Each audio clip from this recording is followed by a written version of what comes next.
Hey, I'm just gonna get on here and make a quick video before my kiddo gets dropped off. Um, I wanted to talk about the way that I deal with difficult situations by protest of beauty, and then also a bit of how I think about finding beauty in times where I'm tempted to despair and where there's very real awful things going on. So the reason I wanted to put my painting next to me is because both my mother resistance painting, which I talked about in the last video, and this painting were things that I did over the last year. As soon as January came last year, I think a lot of people were in a place of collective grief. We've seen so much more awful stuff in the last year going on in America. And while painting doesn't necessarily feel like I'm making a big difference, it's my way of adding to the beauty in the world, as well as using my voice and encouraging other people to add to the beauty in the world, especially during times of grief. I wanted to talk about this because when I was in therapy, after having an anxiety meltdown about parenting Black boys in America, that was in 2018, after I was having that meltdown, and it was anxiety that turned into depression, I would go into the therapist's office, and it's not that my anxiety was unfounded. As we can see right now, America at large is experiencing what the Black community has been experiencing always. And so I was not crazy as a mother of Black sons to be worried for their safety. So just a note that I am not saying that the therapy was going to help erase the realities that I was feeling anxious about. However, I needed some coping mechanisms. When I would go into the therapy office and I was sitting in the waiting room and I would look at the fish tank and I would think about, when you go underwater in the ocean in like a calm place, maybe if you're snorkeling, or I've never been scuba diving, I'm sure it's the same thing, scuba diving. It's like you go under, and I've heard people just describe it just gets quiet, right?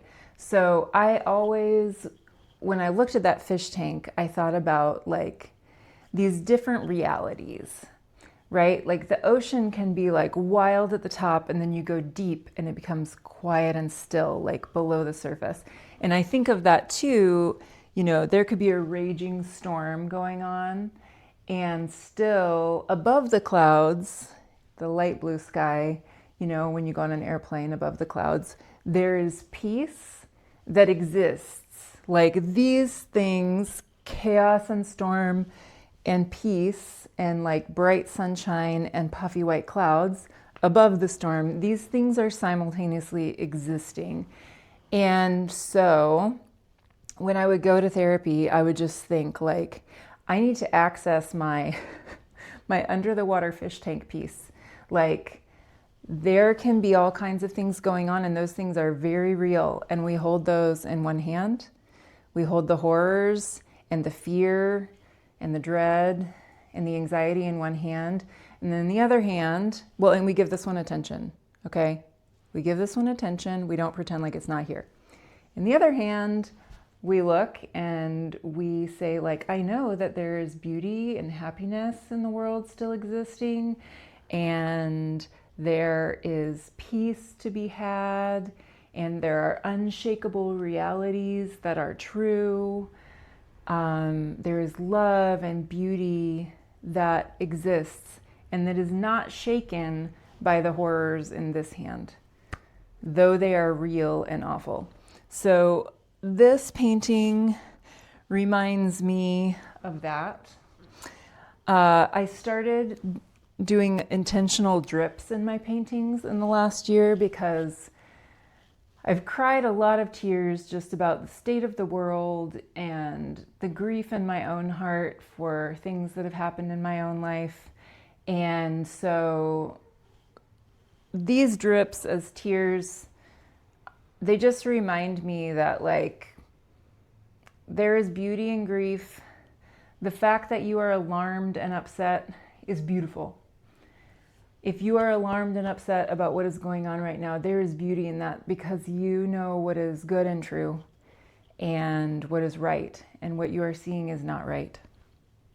So anyway, I just wanted to share this with you, maybe for a visual for yourself, a reminder that when you are feeling heavy with the storm and the churn and the chaos that is going on where you are right now, there is also a deeper beauty and peace to be noticed.